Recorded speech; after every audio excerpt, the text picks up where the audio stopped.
오늘은 말을 잘 못하는 사람들의 공통점에 대해서 이야기를 해보려고 합니다. 여러분, 말 잘 못해서 고민인 분들 굉장히 많으시죠? 직장에서 여러분이 열심히 일했어요? 일은 내가 대부분 다 했어. 근데 나는 말을 잘 못해. 그런데 다른 동료는 나보다 일은 덜 했는데 말을 기가 막히게 해요. 그래서 프로젝트 열심히 해놓고 발표도 저 사람이 해. 그러면 고생은 내가 다 했는데 저 사람한테 스포트라이트가 다 가곤 한단 말이에요. 그리고 그런 분들이 승진이 더 빠릅니다. 이거 열받잖아요. 그리고 이렇게 직장에서 문제뿐만 아니라 일상에서도 답답할 때가 참 많습니다. 말을 잘 못하면 주변 사람들이 야 뭐라는 거야? 다시 말해봐. 야 이해가 되게 말해봐. 이런 식으로 불필요한 말다툼이나 오해를 살 때가 참 많이 있죠. 그래서 말만 잘해도 인생이 잘 풀린다, 성공한다고 할 수 있을 정도로 말이 중요하고 말을 잘 못하면 받는 피해가 상당하죠. 그래서 오늘은 말 못하는 사람들의 공통점과 문제를 해결할 수 있는 방법을 좀 제가 이야기해 드리려고 합니다. 오늘 참고할 책은 한석준의 말하기 수업입니다. 한석준 아나운서 다들 아시죠?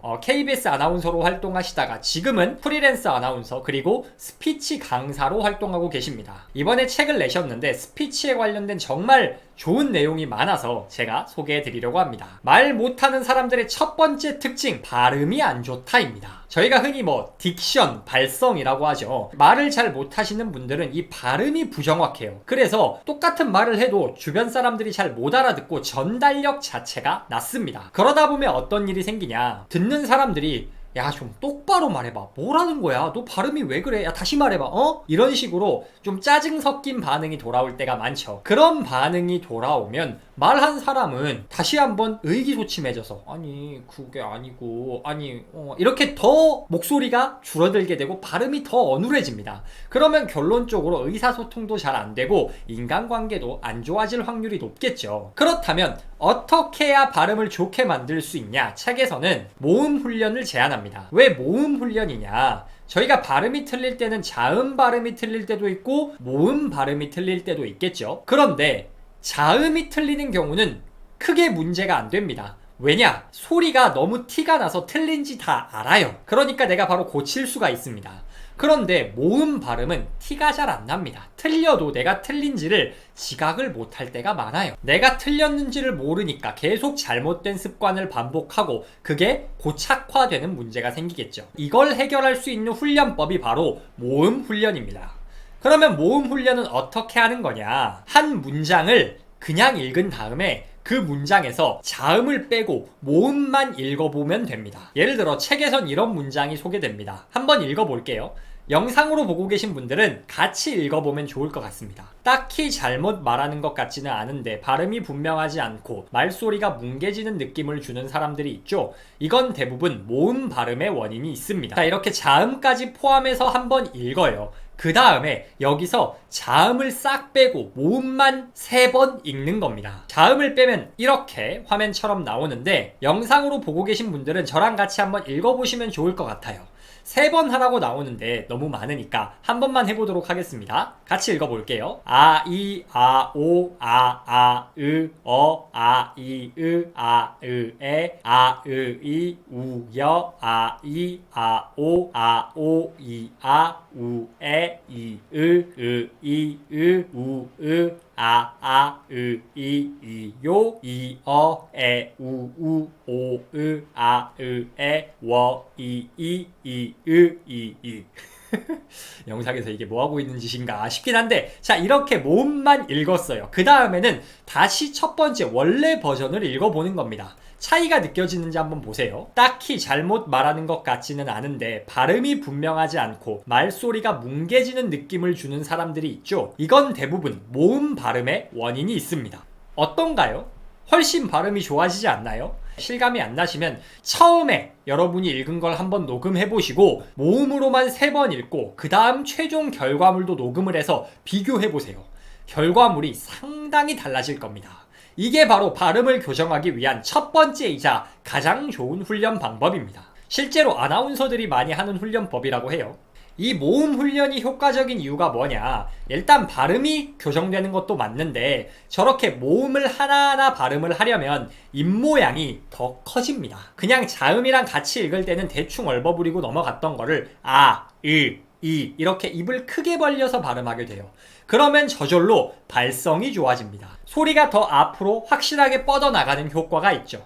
그러니 발성도 좋아지고 발음도 좋아지니 전달력이 훨씬 높아질 수밖에 없는 겁니다. 발음과 전달력을 높이는 두 번째 방법은 말끝 흐리지 않기입니다. 이게 특히 우리말에서 중요한데, 우리말은 어순이 어떻게 되죠? 주어, 목적어, 서술어입니다. 영어 같은 경우에는 주어, 동사, 목적어잖아요. I love you 이렇게 하니까 주어와 동사가 문장 앞에 나옵니다. 그래서 목적어 같은 거 뒤에 잘 못 들어도 I love 들으면 대충 뭔 말인지 알잖아요. 그런데 우리말은 서술어가 맨 마지막에 나오죠. 그러면 끝까지 안 들으면 문장이 무슨 말인지 알 수가 없습니다. 나는 너를 사랑해 라고 해야 되는데 마지막을 얼버무려서 나는 너를 사랑해 이렇게 하면은 뭔 말인지 알아들을 수가 없잖아요. 마지막을 얼버무리지 않는 게 전달력을 높이는 중요한 방법입니다. 말을 잘 못하는 사람들의 두 번째 특징, 자신감 없음입니다. 여러분, 말 잘하는 사람이 자신감 없는 거 보신 적 있으세요? 거의 없을 겁니다. 오히려 좀 표현은 어눌하고 겉보기에 좀 말 잘 못해 보이고 그러더라도 목소리가 힘차고 자신감이 넘쳐 보이면 오, 저 사람 말 잘하네 라고 생각하게 될 정도로 자신감은 말에서 굉장히 중요합니다. 그렇다면 어떻게 해야 자신감을 키울 수 있을까요? 책에서는 이렇게 말합니다. 말하기의 기본은 자신감이고 그 자신감은 평소 내가 나 자신을 어떻게 대하는가에 따라 좌우됩니다. 스스로에게 하는 칭찬이 중요한 진짜 이유입니다. 칭찬은 오로지 횟수로만 기억된다는 걸 기억하면서 자주 나를 칭찬해보길 바랍니다. 자신감을 키우는 최고의 방법은 스스로를 칭찬하는 겁니다. 예전에 KBS 대화의 희열에 박지성 선수가 나온 적이 있습니다. 그런데 박지성 선수가 네덜란드 아인트호벤에서 뛸 때 이야기를 해줬어요. 2002 월드컵 끝나고 그때 활약을 바탕으로 히딩크 감독님이 계시던 아인트호벤으로 갔는데 이적 직후에 박지성 선수의 경기력이 좋지 않았습니다. 박지성 선수가 공을 잡기만 하면 야유가 쏟아졌다고 합니다. 이런 상황에서 박지성 선수는 어떻게 자신감을 유지했냐? 아주 작은 거, 아주 사소한 거, 가령 3m 혹은 5m 앞에 있는 선수에게 패스를 줬어요. 축구 선수라면 당연히 눈 감고도 해야 될 작은 일이죠. 그런데 이 작은 일을 해낼 때마다 스스로 잘했어, 거봐, 할 수 있잖아, 이런 식으로 스스로를 칭찬했다고 합니다. 이게 참 중요한 게 우리 뇌는 칭찬을 들을 때 그 칭찬의 강도를 잘 파악하지 못합니다. 뇌는 그냥 기분 좋은 말을 듣네 이것만 인식하지 내가 뭐 작은 일을 해서 칭찬을 듣는지 혹은 대단한 일을 해내서 칭찬을 듣는지를 구분을 잘 못한다고 해요. 우리 뇌에게 중요한 건 오직 횟수뿐입니다. 그러니 아주 사소한 일이라도 스스로를 칭찬해서 칭찬의 빈도를 높이는 게 자신감을 높이는 가장 확실한 방법입니다. 자신감을 높이는 두 번째 방법은 자신감 있는 척 하는 겁니다. 자신감 있는 척을 하다 보면 그 습관이 내 몸에 배어서 어느 순간 진짜 자신감 있는 사람처럼 말하고 행동할 수가 있습니다. 그러면은 말하기를 할 때 자신감 있는 척을 어떻게 하냐? 하나의 팁은 말의 강도와 속도를 조절하는 겁니다. 일반적으로 어떻게 말할 때 사람이 자신감이 있다고 느껴지죠? 크게 말할 때죠. 보통 말을 잘하려면 어떻게 해야 되고요, 이렇게 작게 말하면 설득력이 없습니다. 여러분, 말을 잘하려면 이렇게 하셔야 돼요. 이렇게 크게 말해야 자신감 있게 느껴집니다. 속도는 어떨까요? 여러분, 말을 잘하려면 이렇게 빨리 말하면 신뢰가 안 가요. 반면에 조금 느리게, 여러분 말을 잘하고 싶으시면 이렇게 하시면 됩니다. 이렇게 속도를 늦출 때 사람이 더 자신감 있어 보이고 신뢰가 가는 법입니다. 그런데 단순히 크게 말하고 느리게 말해라 라는 것보다 더 중요한 게 있어요. 그건 바로 변화입니다. 변화가 뭐냐? 크게 말하다가 갑자기 작게 말하기도 하고 빠르게 말하다가 느리게 말하기도 하고, 이 말에 변화를 줄 때 사람이 더 자신감 있어 보입니다. 가령 제가 계속 큰 소리로 자 여러분 말을 잘하려면 이렇게 하셔야 됩니다, 계속 크게만 말하면 저는 자신감 넘치는 사람이 아니라 그냥 시끄러운 사람일 뿐입니다. 그런데 말을 하다가 갑자기 그런데 말입니다 여러분, 말을 잘하고 싶으시면 어떻게 하면 될까요? 이렇게 갑자기 목소리를 작게 하면 귀집중이 확 되면서 굉장히 저 사람이 있어 보여요. 그리고 방금 제가 크기만 줄인 게 아니죠. 속도도 늦췄습니다. 빠르게 달리다가 갑자기 말의 속도를 늦춰서, 여러분 이거 명심하셔야 합니다. 이렇게 속도도 늦추면 사람이 확 집중하게 되고 굉장히 신뢰감을 심어주게 됩니다. 이거 진짜 제 영업 비밀인데 너무 많이 푼 것 같아요.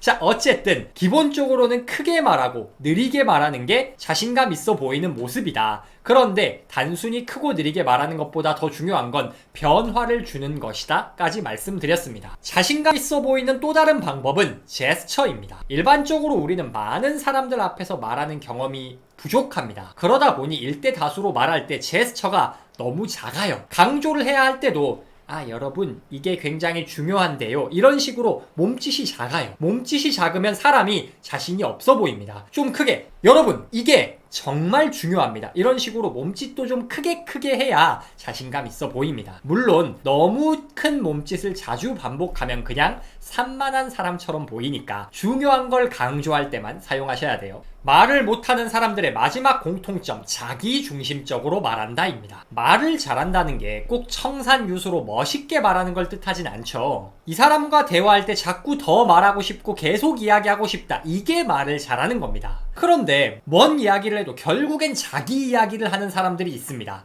이런 사람들은 오래 이야기하기가 싫습니다. 예를 들어 친구 2명이 대화를 한다고 가정해 보겠습니다. 친구 1명이 이렇게 말합니다. 야, 성적 나온 거 봤어? 나 완전 망했어. 또 다른 친구는 이렇게 말해요. 야, 그거 아무것도 아니야. 난 이번에 전공만 21학점 들었잖아. 그랬더니 시험이 사나흘에 전부 겹치더라고. 진짜 죽고 싶더라. 야, 그러면 시험 망쳤어? 아니, 성적은 나쁘지 않은데 전공시험 6개를 한 번에 봤다니까? 죽을 뻔했어. 이렇게 말하면 첫 번째 시험 망했다는 친구는 두 번째 친구랑 이야기를 하고 싶을까요? 아니, 내가 힘들다고 그거 알아달라고 말을 했더니 왜 지가 수강 신청해놓고 지가 힘들었던 거 말을 하고 있냐고. 자기중심적으로 이야기를 이끌어가면 대화하기가 싫습니다. 또 다른 사례가 있죠. 남녀가 소개팅을 한다고 가정해 보겠습니다. 여자분이 이렇게 말합니다. 지금 카페에 나오는 이 음악 아세요? 어떤 영화 OST였는데 남자분이 이렇게 말해요. 알죠. 이거 어떤 분이 작곡한 곡이잖아요. 어머, 작곡가까지 아세요? 음악 좋아하시나봐요. 그건 아니고 전 영화를 좋아해요. 혹시 이 영화 보셨나요? 저는 영화는 즐겨보지 않고 음악을 좋아해요. 아니, 그 영화 꼭 봐보세요.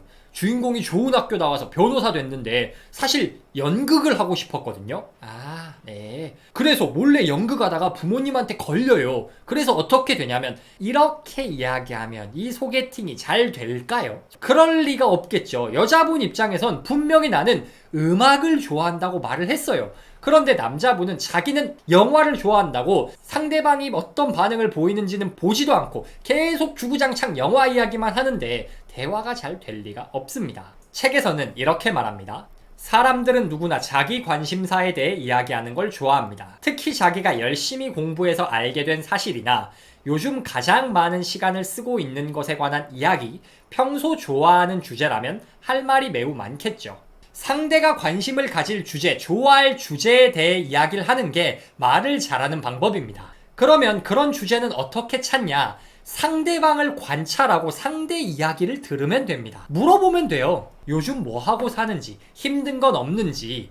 이렇게 상대 이야기에 귀 기울이고 그 상대가 말하는 것에 대해 이야기를 하면 대화 주제가 나오기 마련입니다. 그러면 내가 이야기하고 싶은 주제를 이야기할 때도 있어야지 싶으실 수 있잖아요. 그러면 상대가 뭔 말을 하든 내 이야기로 이끌어 가려고 하지 말고, 그런데 내가 요새 이런 거에 관심이 있거든? 혹시 너 이야기 한번 들어볼래? 이렇게 상대도 관심을 갖게, 상대가 내가 이 주제에 대해 이야기하는 걸 동의하게 만들고 이야기하면 되겠죠. 정리하면 말을 잘 못하는 사람들은 자기중심적으로 자기 이야기만 합니다.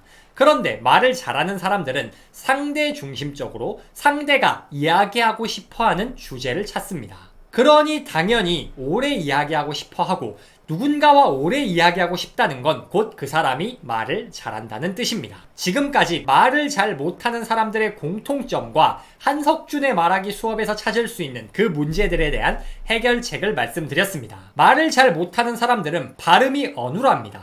이를 해결하기 위해선 모음 훈련을 하세요. 그리고 말끝을 흐리지 마세요. 말을 잘 못하는 사람들은 자신감이 없습니다. 자신감을 키우기 위해선 아주 사소한 부분일지라도 스스로를 칭찬하세요. 그리고 자신감 있는 척 하세요. 목소리의 변화를 활용하시고 크고 다양한 제스처를 활용하세요. 마지막으로 말을 잘 못하는 사람들은 자기중심적으로 대화합니다. 말을 잘하는 사람들은 대화 주제를 상대방에게서 찾습니다. 그러니 상대는 나와 계속 이야기하고 싶어하고 저절로 나를 말 잘하는 사람으로 평가하게 됩니다. 한석준의 말하기 수업은 제가 오늘 말씀드린 말하기 꿀팁 외에도 다양한 말하기 스킬과 공감적 대화법에 대해서 담고 있는 책입니다. 말에 대해서 고민을 가지고 계신 분들 혹은 조금이라도 더 말을 잘하고 싶으신 분들에게 이 책을 강력히 추천합니다. 오늘도 북토크와 함께 한 걸음 더 성장하신 여러분을 진심으로 응원합니다.